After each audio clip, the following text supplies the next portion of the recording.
Coming up, live at 5, find out why a hearing in a Barrow County criminal case was postponed. Then, anti-Semitism in Georgia and how lawmakers are addressing it under the Gold Dome in Atlanta. And later, why Madison County Animal Shelter will need fosters as they begin to run out of room. This is Northeast Georgia's only local source for TV news. From the Grady College at the University of Georgia, this is Grady Newsource.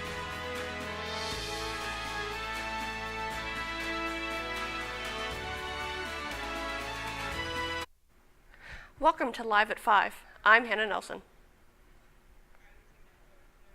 A preliminary hearing for a criminal case that was initially set for today in Barrow County has been waived. Grady Newsource reporter Cooper Camp explains why the defense sometimes waives its rights to a preliminary hearing. Arrested a suspect accused of throwing rocks at a patrol car in Barrow County while intoxicated and indecent. They were charged on several counts, such as terroristic threats and interference with government property. However, today's preliminary hearing was waived. Criminal defense attorney Robbie Ballard explains why the defense waives hearings in certain cases like this. The purpose of the preliminary hearing is this. Anytime somebody is arrested, when the judge decides to issue the warrant for your arrest, when the judge first hears about you and what happened, all the judge hears is what the police officer has to say.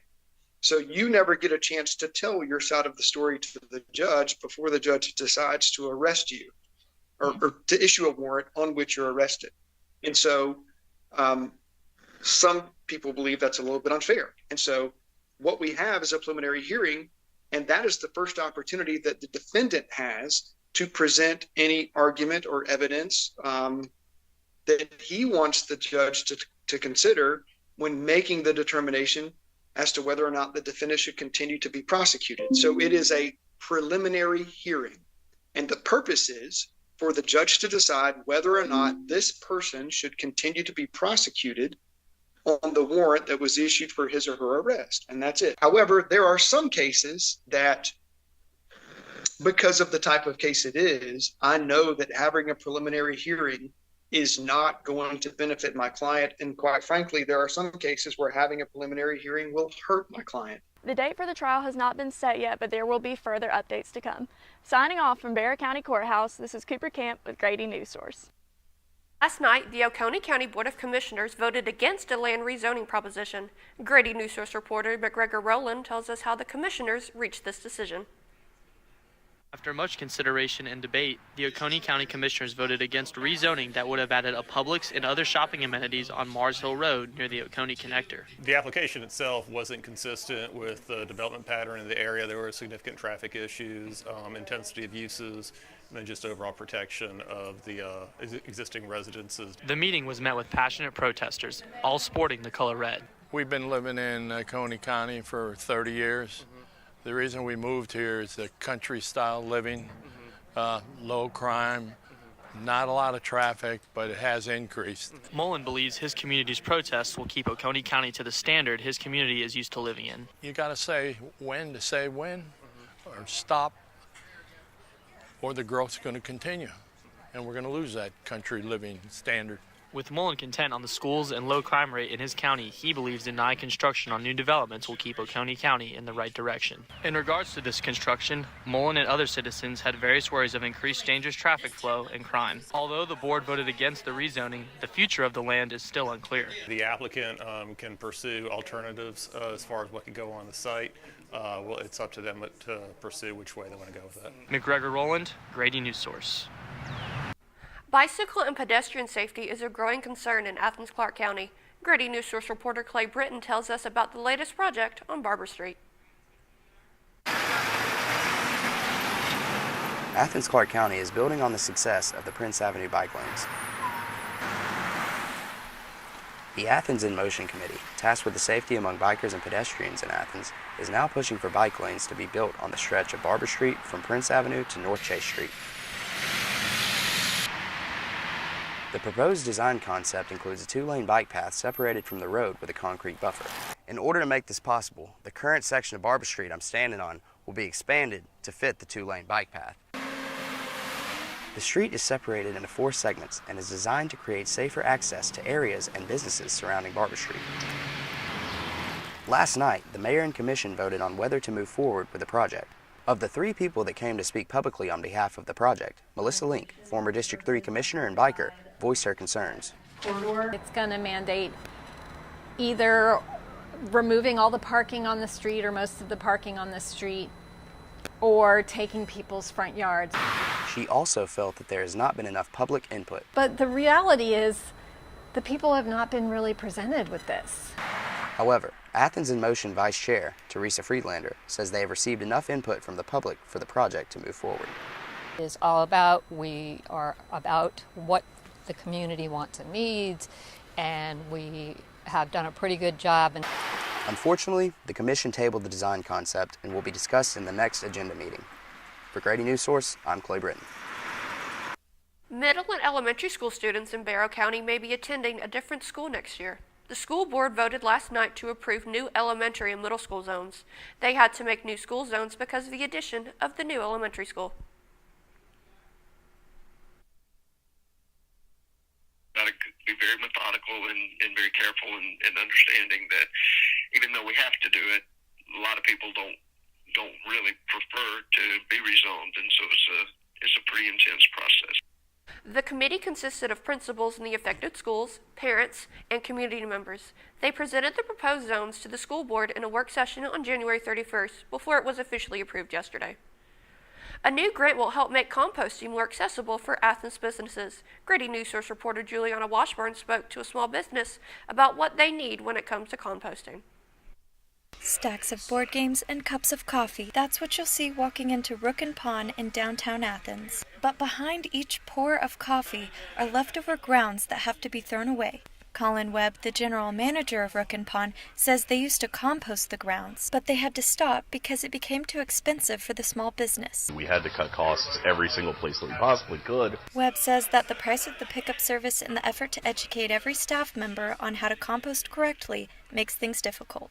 The only way you're going to get more smaller businesses behind it is if you make it significantly easier for them to participate in the first place. And while Rook and Pond will still have to consider the price tag for the city's pickup service before they commit to composting, Joe Dunlop, Waste Reduction Administrator for Athens-Clarke County, hopes some of the issues will be solved with the city's new grant to expand composting services. So it's exciting. It's something that's new, and we can get a little jazzed about it, and we feel good about it. It's this whole big chunk of stuff that was going into the landfill that doesn't have to anymore. About 24% of a landfill is made up of food waste, and it heavily contributes to climate change. By throwing your food scraps into a compost bin rather than a trash can, you're turning your food waste into fertilizer rather than a greenhouse gas. Dunlop says Athens has $269,500 to spend on compost expansion. Money will go to a new pickup truck so they can reach more Athens businesses. The funds will also help to educate people on how to compost. I'm very proud that we're taking steps to make it easier for more people to throw out less stuff. In Athens-Clarke County, Juliana Washburn, Grady Newsource. The FDA announced an Adderall shortage last October, but pharmacies are still having trouble getting it. Olivia Wakeham brings us the full story on how local pharmacies are handling the shortage. Hawthorne Drug Co., an independent pharmacy in Athens, started really feeling the shortage in January. Pharmacist Briggs Hightower says they haven't been able to get the generic form of Adderall, the brand most insurance companies will cover. He says the availability of Adderall depends on the pharmacy since they have different wholesalers. So we have been getting calls off the hook, people just trying to locate it. For patients who can't access the generic form of Adderall, the branded form is roughly 3 to 4 times more expensive. Insurance is unlikely to pay for it, Briggs says. For most people, things are just unaffordable without insurance. It's terrible. Briggs says it's difficult to determine the cause of the shortages. Adderall prescriptions among 22 to 44-year-olds has increased since the pandemic, according to research from Trillion Health. He thinks supply chain issues may exacerbate the shortages as well. Being off medication will affect students at a classroom level and make it more difficult for people to stay focused at work. Selena Nelson offers several herbal supplements. She says since the pandemic, more people come looking for help with focusing, sleeping, and relaxing. Parents of little kids will come in and say, I tried them on this type of medication, but it was upsetting to their stomach. or, it just didn't seem to do right, or they didn't like the way that it made them feel. In the meantime, Hawthorne Drug is doing what they can to locate the medicine for their existing and new patients. It's just been boots on the ground, us looking for them, in a weird way, them looking for us, because if we hear about it, then we know where to point people to at least. For Grady Newsource, I'm Olivia Waco. At the Athens-Clarke County Jail will soon receive expanded health care after the Board of Commissioners approved a health services contract, giving the jail more than $4 million each year for medical expenses by switching providers.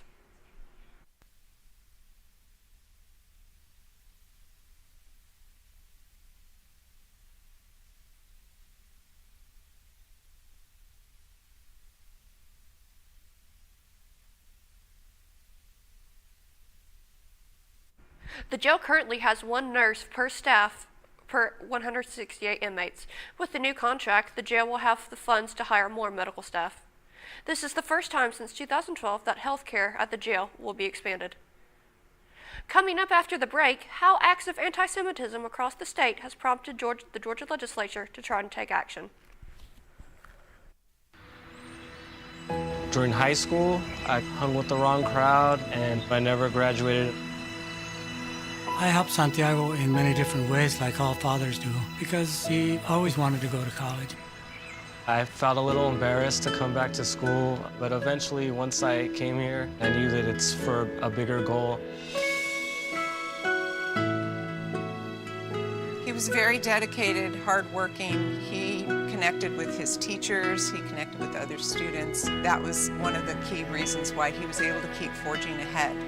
It was amazing to see him graduate. This was one thing that meant so much to him, and of course, it meant so much to us too.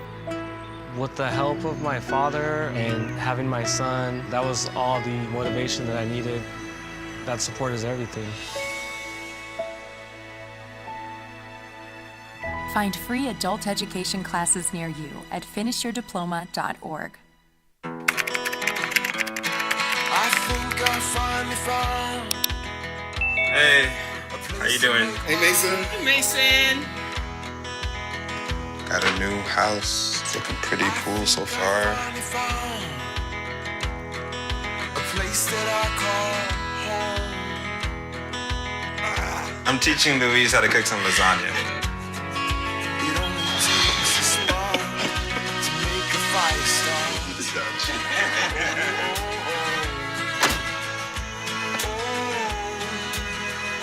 Thank you. Study, please.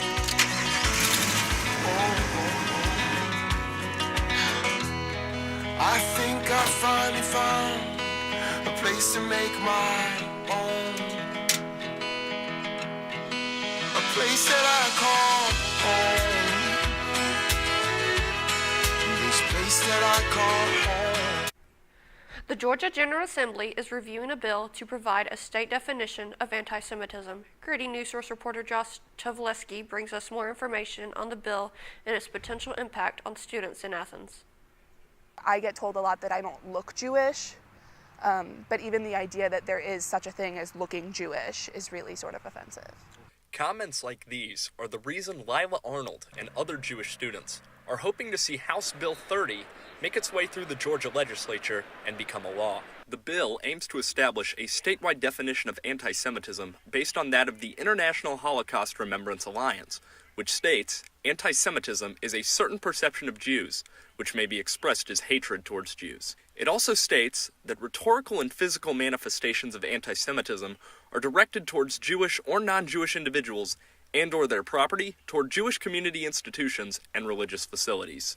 Arnold has experienced anti-Semitism her entire life and still feels its effects on the UGA campus. Growing up, I had coins thrown at me, even just the people at Tate who stand with signs. It's disturbing because I think that it forces, at least me, to reckon with the fact that there are people who just hate me because of how I was born. Mark Goldfeder, who serves as the legal counsel for Hillels of Georgia, says that although this bill is not a partisan issue, obstacles exist. Disinformation campaigns spread the false belief that the bill will limit free speech about Israel or Jews. It only addresses discriminatory acts and hate crimes committed against Jewish people. And the bill doesn't even criminalize discrimination or hate crimes against Jews. Those are already illegal. As the bill continues to make its way through the legislature, work continues to be done to educate Georgians on the dangers of anti-Semitism. Josh Talevsky, Grady Newsource. Monica Pearson paid tribute to honor Mary Frances Early, the first black graduate from the University of Georgia. Last night, students gathered to hear about the foundation that Mary Frances set for students at the university. Grady Newsource reporter Destiny Johnson was there to capture the event. Last night, the 23rd annual Mary Frances Early lecture was held, celebrating the 61st anniversary of Frances Early being the first black graduate from the University of Georgia. This year's guest speaker was Monica Pearson, the first woman and minority to anchor the daily evening news in Atlanta, Georgia at WSB-TV. Marcus Dexter, Assistant Director of Student Initiatives, says that the lecture recognizes the impact on not only the University of Georgia, but the world as well. It inspires many generations, it inspires those of all backgrounds, and it gives us hope that really that there are better tomorrows no matter what you're going through. When Black history is taught, it encourages students of all colors to dream of making history themselves. Each year, the guest speaker honors Early's determination to ensure that every student who attends UGA had equal access to education. Shiki Benton is one of many attendees at the event who was inspired by Frances Early's courage. As a black woman, I felt that it was just very informative and very powerful just to come here and Miss Mary Frances Early and also Miss Monica Pearson, hear their speech and hear the wisdom that they had to share. Although Marcus Dexter enjoyed the entire event, there's one key thing that stood out to him. Seeing Miss Early smile, seeing her with so much vibrancy, seeing her just really take in and absorb all of the energy and love that we have for her. Destiny Johnson, Grady Newsource. Today, UGA students and art lovers alike gathered to hear from the curator of the exhibition, A Decade of Tradition, which features over 100 pieces of African-American artwork donated to the Georgia Museum of Art. Curator Shawnwa Harris thanks her donors for the exhibition's success.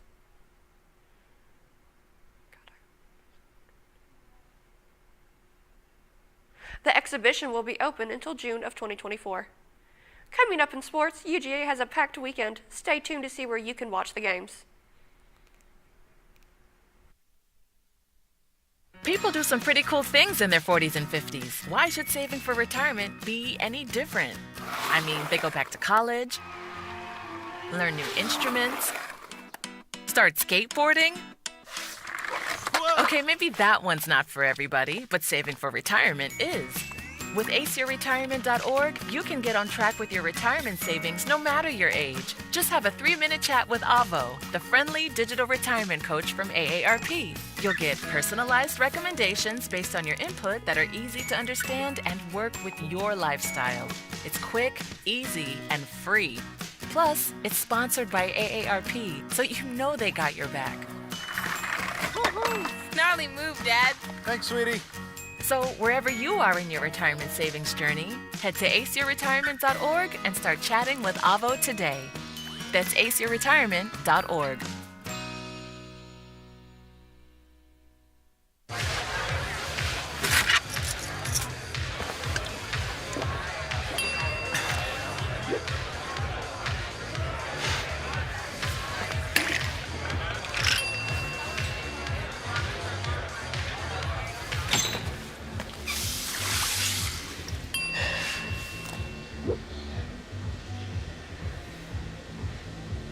If you need to do something to feel okay to drive, you're not okay to drive. Don't drive buzzed. My Shiro doesn't always wear a cape, but she always has time for a hug, a smile, for going the extra mile. My Shiro stretches every dollar, puts in long hours, puts others first. But now it's your time, Mom. When you're ready to retire, we want you to be able to enjoy it. It's time to start saving now. A free 3-minute online chat can give you the personalized tips you need to start boosting your retirement savings today. Visit aceyourretirement.org. I'm Allie Pickler, and welcome to Grady Newsource Sports. Spring sports at UGA will have events running from Thursday through Sunday. Softball season will start on Thursday with a weekend-long tournament in Orlando, Florida, facing off against UCF, Boise State, UMass, and Ohio State. Most of the weekend's sporting events will be away with the exception of the men's basketball matchup against Kentucky on Saturday at noon in Stegman Coliseum. This game is already sold out on the Georgia Dogs official website, but the UGA ticket office recommends obtaining a ticket from StubHub because they are given notifications from the second-party ticket transaction. For those who don't plan on purchasing a ticket, you can watch it on TV. Women's basketball will also be tipping off at home at 1 o'clock against Florida. If you'd rather watch the game from the comfort of your couch, this game will also be televised. Tickets are on sale for this game at georgiadogs.com, ranging from $5 to $10. In other basketball news, there will be some reseeding in Stegman come basketball season 2023-2024. What will change? Student seating will move down to the floor area of the Coliseum to allow for more athlete and student interaction during game time. Along with that, the visitor and home benches will be switching locations. This will allow for more audience involvement in shaking up the opponent at the free throw line during the crucial part of the game during the third and fourth quarters. And lastly, the most important game of the NFL season, the Super Bowl. Super Bowl 57, which will kick off at 6:30 between the Kansas City Chiefs and the Philadelphia Eagles, featuring a halftime show by Rihanna. And that's it for your Grady Newsource Sports. Back to you, Hannah. Thanks, Allie. Coming on Grady Newsource, we bring you the 5-day forecast and what to expect if you're out and about on Super Bowl Sunday.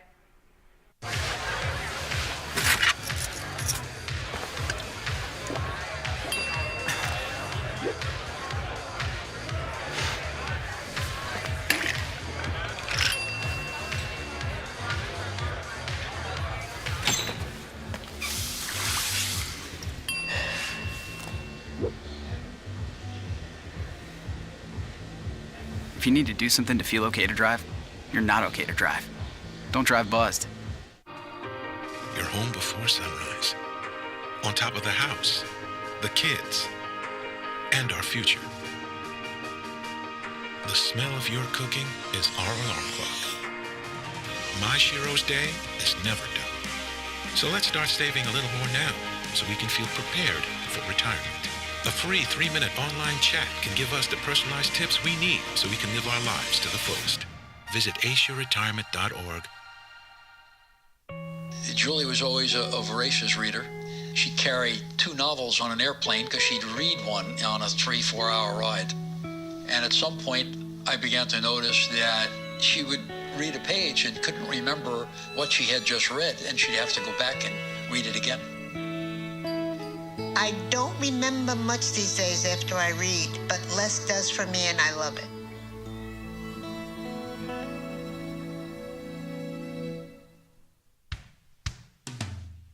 Hey world, I have a quick message. It's about safe driving. Alright, let's go. Anytime you're driving, have the seatbelt buckled tight. Both hands on the wheel and your phone out of sight. When not in your hand trying to text somebody back. Because if you do, your car might get smacked. The moral of the story, just put your phone down. The people on the road will stay safe and sound. Put your phone down, put your phone down. People on the road will stay safe and sound. Yeah.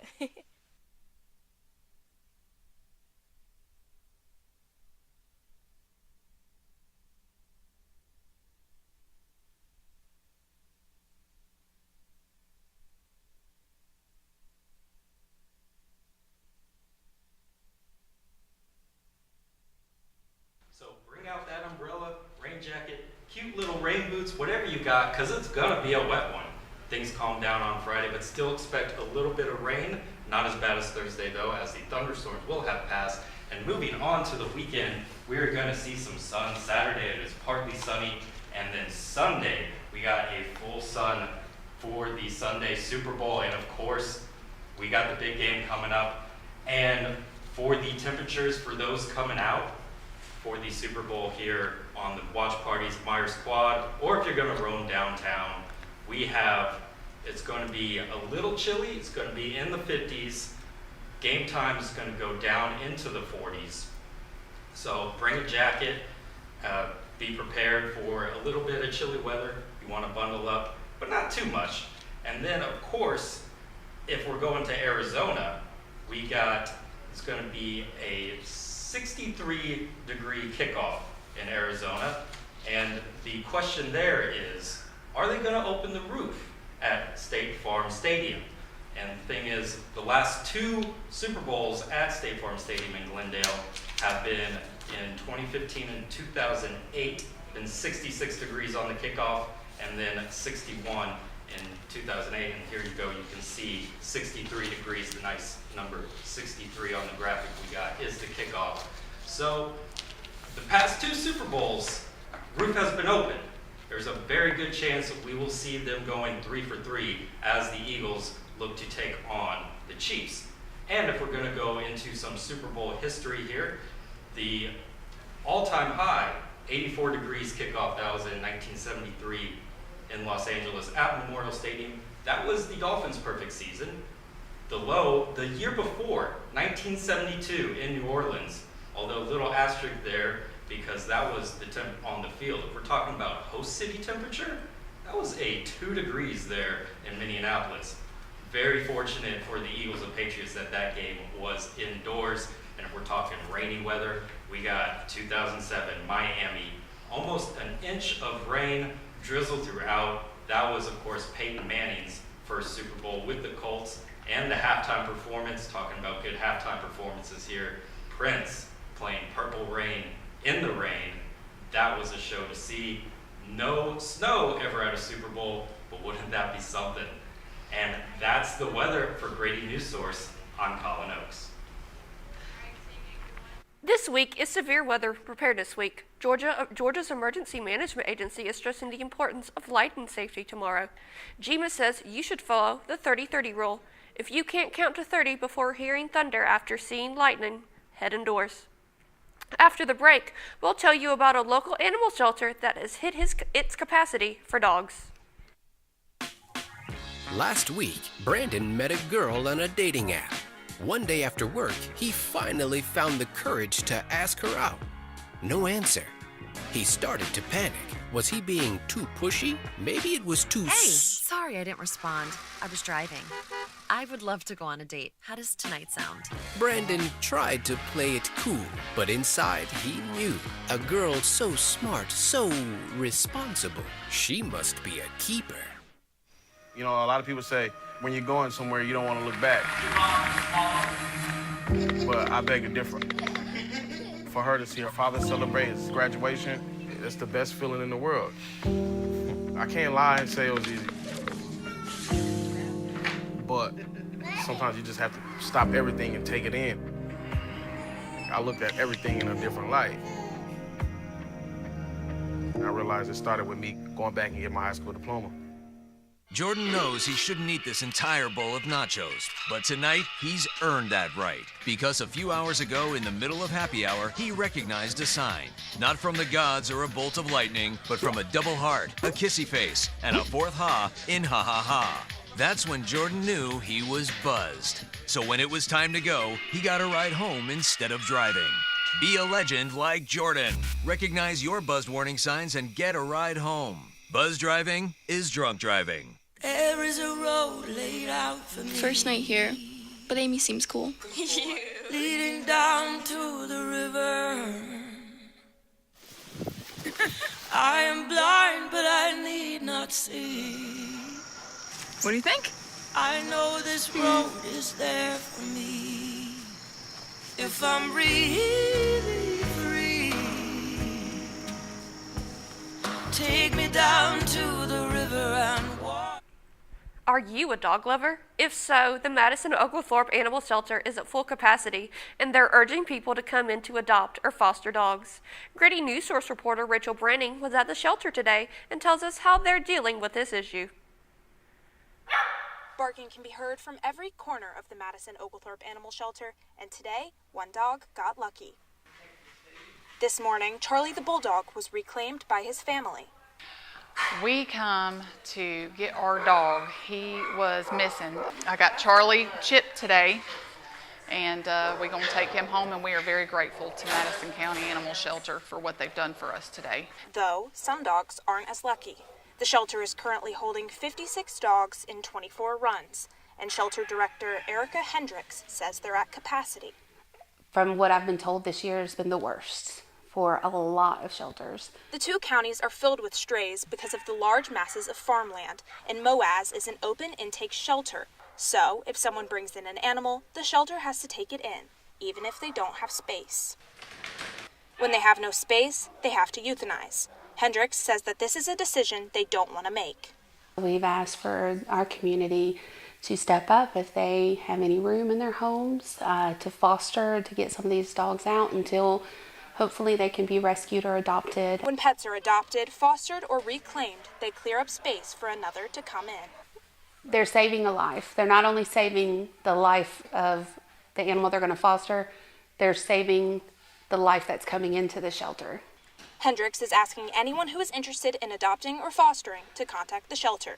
Rachel Branning, Grady Newsource.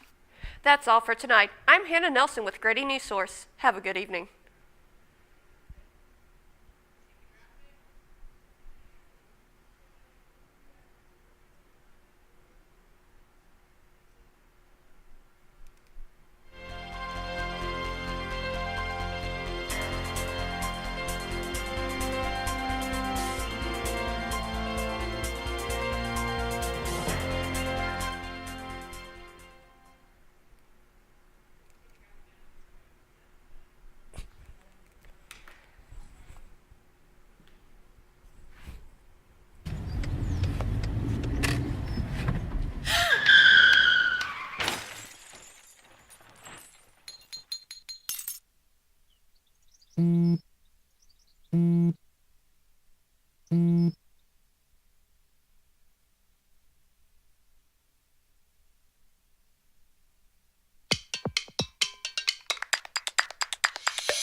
We scored? Yeah, we scored. We're going to the playoffs. I can't believe I missed that.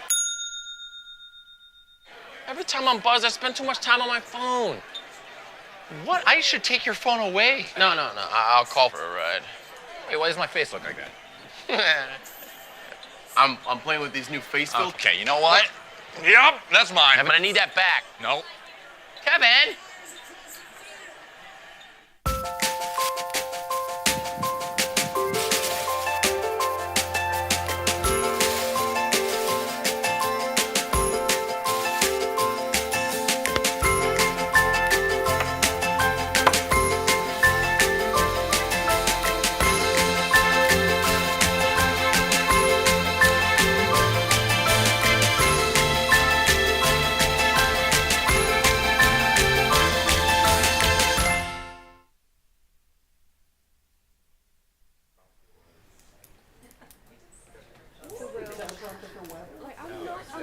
All right, so this is our second live show, and we already have a very special audience to critique it. They are aware that this is just the second one, and so I'm very happy to introduce somebody who was in your shoes a few years ago, Laura Lynch, who is now news director. See what could happen when you work hard and when you're talented. So Laura Lynch is the news director of WMAZ, and Stephen Adams is with Tegna. He is recruiting talent, and we have a lot of talent here. Of course, I'm biased because I love my students, but they're truly talented. If this was their second show and they handled pretty well things that didn't go quite right. But I will hand it over to you, and we would love to hear your thoughts about how we can move forward from this initial position where we find ourselves.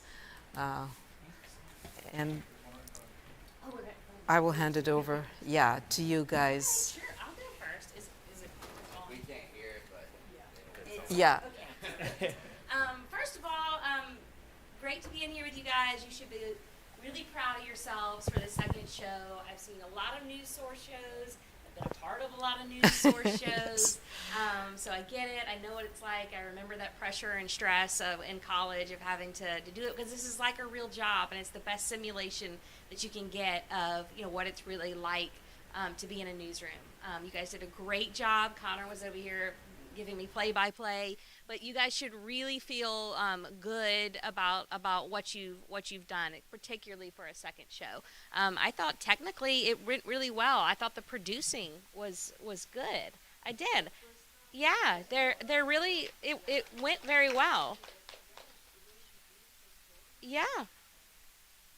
Excellent. Her thinking. And Yeah. the production team did a really good job too. There really wasn't a whole lot of technical errors. I know in the weather segment there was a few things, but you guys should feel really good about what you did. And I know that they got heavy at the end, and you did a good job of dropping that story. So so one thing just across the board as you guys go through this semester, just being on the lookout for like formal writing. Talk like you would talk to your friend, or just be conversational. Especially off the top of the show, I thought it was a little stiff, like I was reading off a press release. Bring me into the story. Talk to me like that you would want to be talked to, or how you would want to be engaged. Let's see. Also, just some general advice is I saw a lot of good use of tripods and mic cords being hidden, but use that tripod in every shot, because it's just going to make your work look more professional, and then you never know what story you're going to need to put on your reel or in your portfolio. So just watch those shaky shots, because they do stand out, and it just kind of downgrades the quality of your work just a little bit when you're doing that. Careful of framing your shots. I saw some shots in particular where I felt like I was looking up people's noses.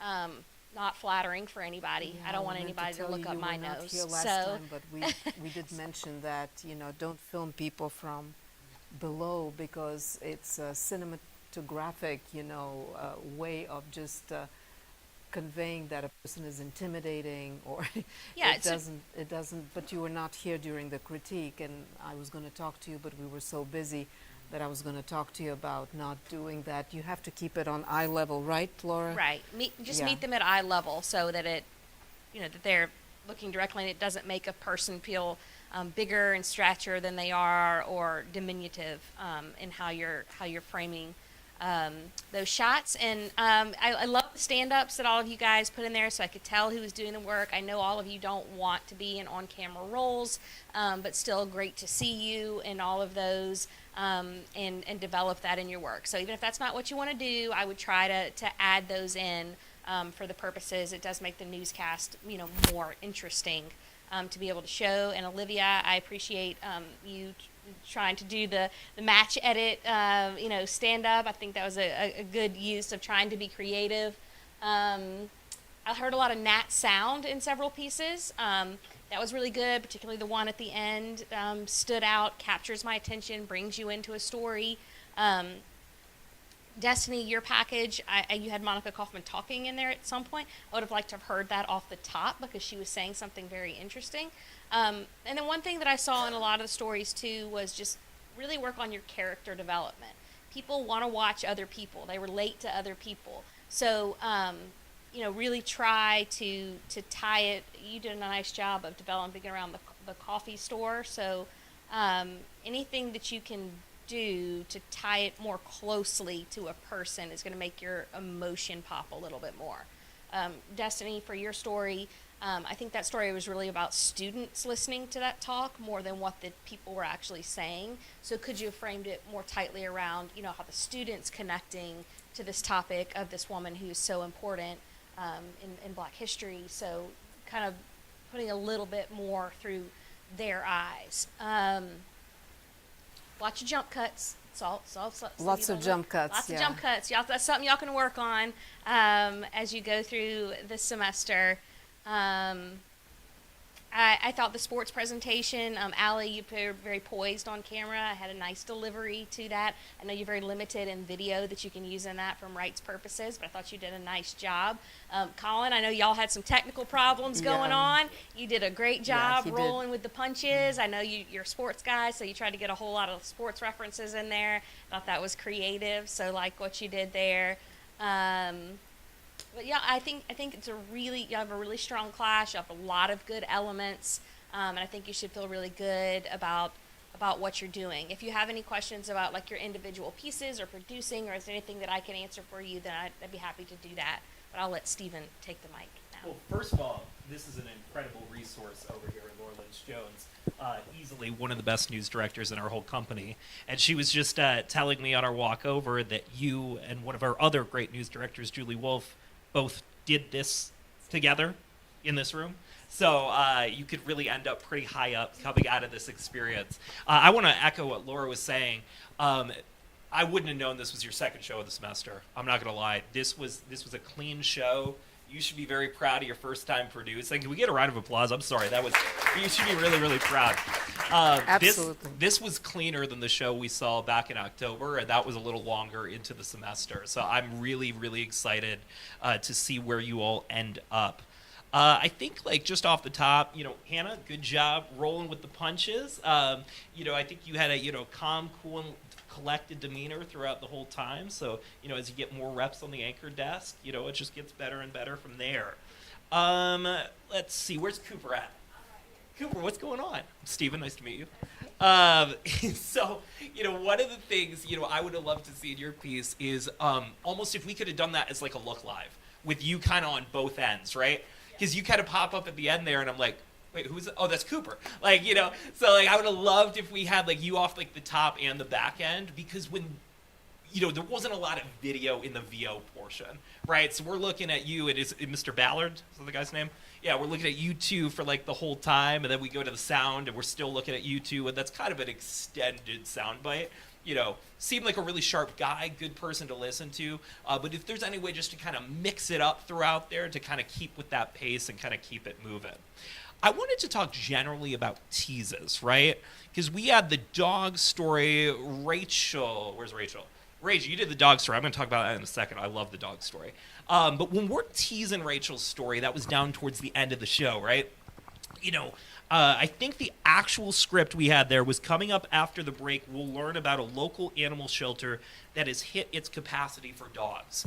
When you're thinking about what's the way that I can keep people through the commercial break, what's the way I can keep people engaged, it was a life or death situation for these dogs, right? They were going to be euthanized because, as you explained in the piece, that's how this shelter works. If there's some way to kind of hit that harder edge, that newsier edge in that tease, it might keep me around, more likely to keep me around to keep watching. All right, let's talk about that rezoning piece. McGregor. What's going on, brother? Well shot, nice pacing, fantastic sound bites. Laura kind of touched on conversational language generally throughout the show. I think that's something for you to zero in on. I think there was a time in there where we're talking about like citizens, and it's like people, right? Just talk how you speak. You've got such a great foundation. You're one of the best shooters I saw. Do you want to MSJ? Is that the goal? Yeah. I think you'll have a great career doing that. Just speak how you talk. Clay. Not much. Hey, we met earlier. What's up, Clay? Your piece also very well shot. One of the things I talked about, Juliana, just talked about it in the other room, but goes for you too. Confidence. You're doing a great job. Be confident. When you track that, were you standing up? When you tracked your piece? Yeah. When you recording your audio for it. Okay. If anyone doesn't, do it. Diaphragm. Speak from here. Okay. Yeah. Then just be bolder for me. You've got good stuff going on. Literally just a little more energy in that voice, will push you over the edge. Juliana. Great job writing to video. Right off the top, we were seeing the things that you were mentioning right from the top. Your interview's super well framed. On your stand-up, camera was on auto? Turn it off auto. Set that up for you because it was going the iris was going up and down the whole time. So you were getting light and dark the whole time. And with Clay's piece and what I told you earlier, just confidence. You got the goods, speak up and own that screen. Olivia, let's see. Story was super interesting. It has impact, right? People can relate to drug conversations. Or pharmaceutical conversations, I guess, right? On your stand-up, I love that you were trying to be creative. You know, sometimes I think, especially in a college setting, it's like recruiters come in, advisors tell you, be creative, be creative, be creative. And it's not that we don't want you to be creative, but first, before anything else, is being understood. So, you know, when you're kind of crouching down in the aisle and getting that really interesting angle, like, that's fun, but I kind of lost what we were actually talking about. So I think, you know, you holding a mic and just standing there and explaining what's up might have served you better in that particular piece. And again, that's not to say don't be creative. We want you to be creative and innovate, but focus on the storytelling, I think, first before anything else. Josh, anti-Semitism bill. All right. So your first soundbite with, is it Lila? Yes. Super strong. Caught my attention. I was like, huh? You've also got a great voice. Do you want to do this? You want to MSJ? Not sure yet? Okay. That's okay. What year are you? Okay. Come talk to us. Great voice.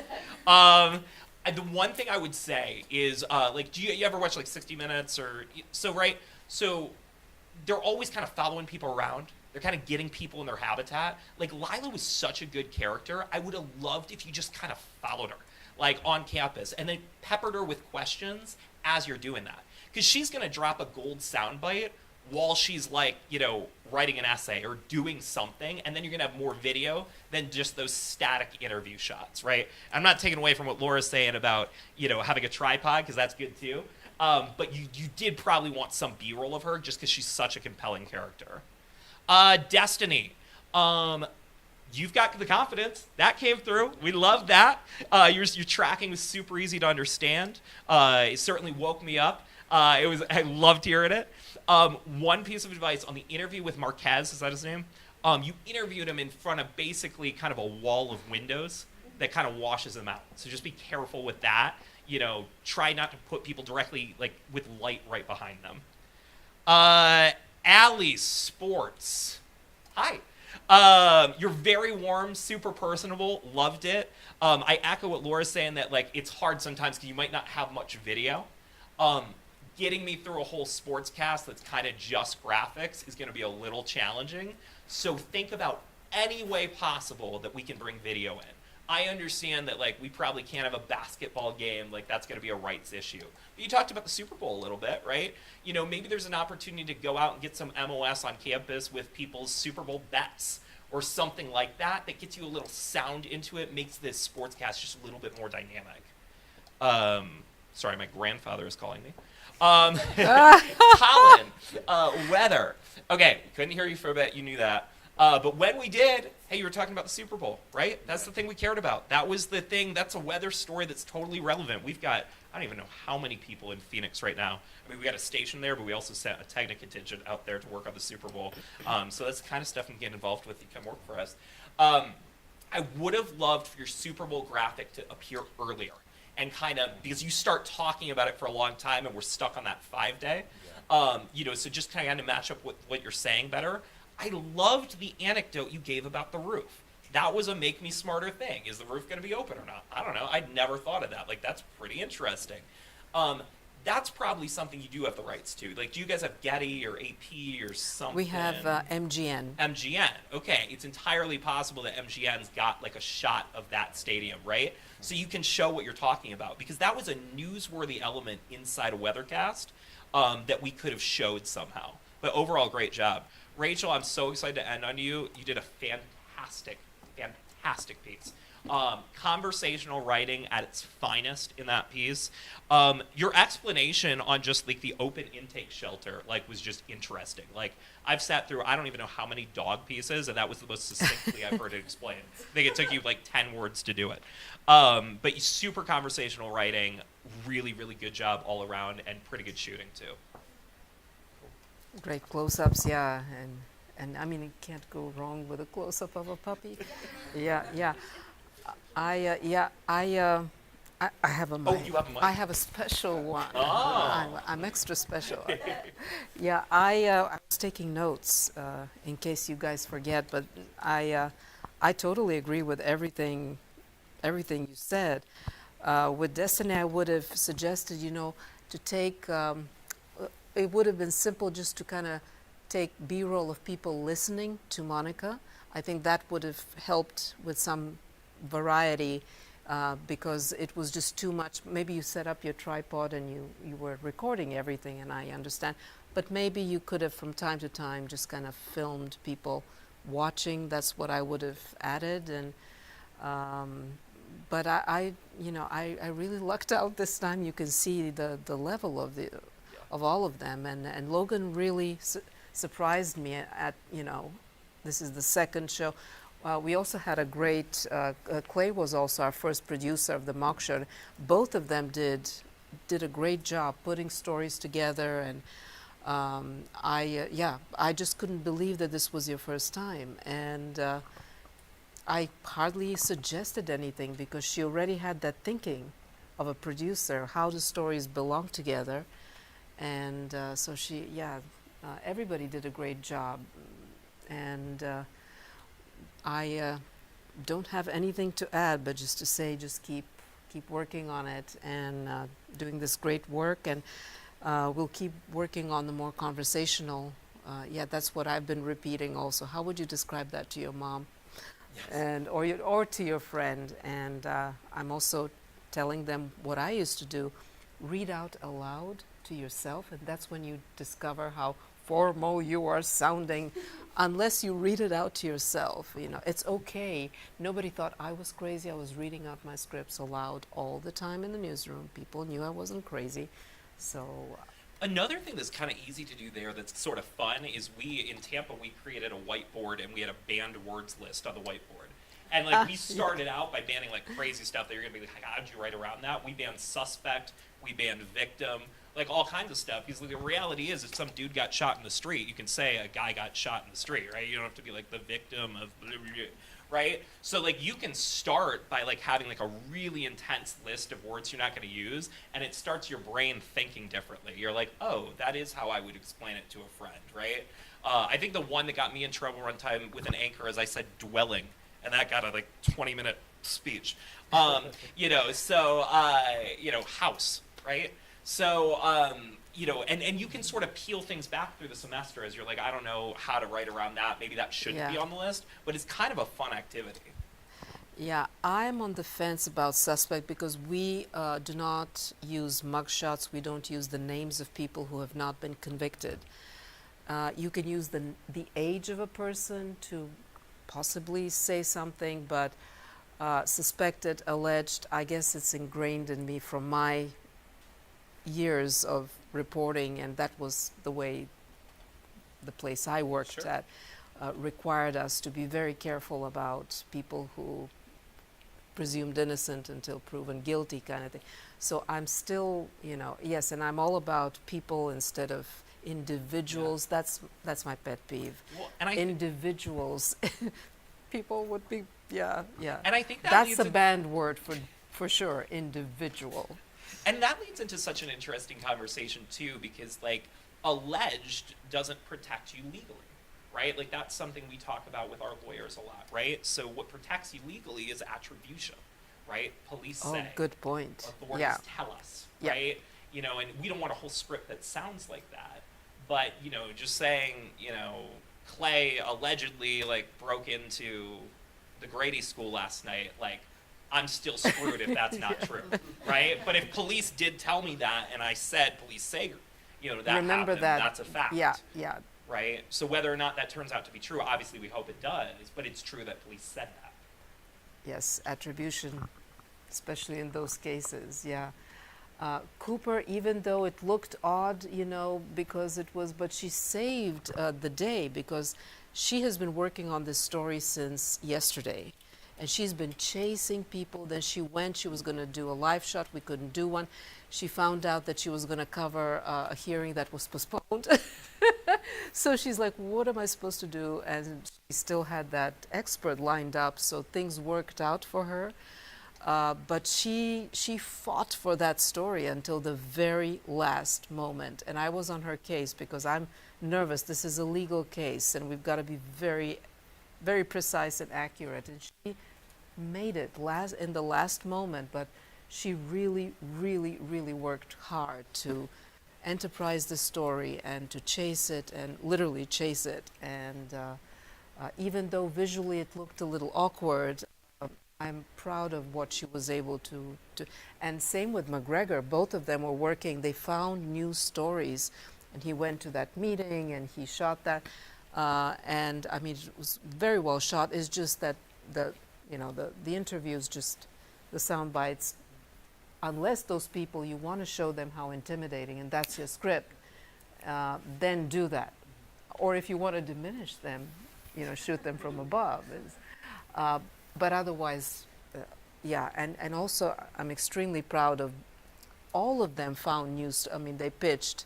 I just thought, okay, these are the newsy news. But then we had Clay, and then we had, I mean, everybody. And Rachel found, and she got really lucky when this person reclaimed a doggie. That was just incredible. We couldn't have even set that up, right? So they, and Olivia coming, she's on the health beat. I have a health beat this semester for the first time, coming up with these incredible stories. Not easy to do, to find those stories and get people to talk to you. And so it is impressive. Colin recovering, and yeah, and I don't want to leave anybody out, but all of you. And Destiny, she went yesterday to cover that event, and I sort of pushed her to focus on the Monica Pearson. You've got gold, you've got Monica Pearson, and she reworked it herself. I just gave her that idea that was really important to feature that in your lead. Don't bury that lead. So they all, did some incredible, great leadership staff here. We've got a digital producer. We've got our managing editor, Colin, and of course our great Connor. Names. Yes, I need you guys to, yes, wear name tags, because you will have an identity crisis with your professor, who's really bad at names. But they forgive me, I hope. And they know I love them, and I know who they are, even though it doesn't always show. So, yeah, and Jules, with that amazing story, she found a way to visualize something that's abstract, right? It's it's a complex concept of composting, and she found a little business guy who reacted to it, and Josh also found a way. We talked about his beat as the General Assembly, so all these bills are going to be really tough unless you find the character. And yeah, I don't know how you felt about that. I don't know, it could be just me, but I thought it was really what was that white kind of billowy thing with the Israeli flag? What was that? There was this shot that it was even in the tease, but what did it symbolize? A flag on top of looked like a cushion? A camel cushion. Yeah. To me, that was a little odd. I don't know if you've noticed it. I'm on the fence on that, whether it should have been a wider shot, because I was just wondering, what is that? Yeah, camel thing with, I don't know if it really belonged, it gave respect to a flag. I wasn't sure about that. But that was the only thing I would say, and you did a great job humanizing that story. We worked a lot on also trying to distill the legal language, which is not easy, especially neither he nor I are law experts. Yeah. Well, speaking of language, I saw a really ethical decision in your piece. Yeah. You had anti-Semitism, one word, lowercase. Did you, was that something you actively thought about, or did that just happen? Okay. So I think, was it AP within the last year kind of rolled out new style on that? And that's something we've talked with the Florida Holocaust Museum about specifically, is doing it exactly that way. And there's a lengthy explanation for why that I won't get into here. But I mean, even that was like a journalistically sound decision that we would expect at our stations. Yeah, guys, really, really proud of you. And there were others who provided VO SOTs and wrote things. We're still learning what a VO SOT is. It's not a mini package.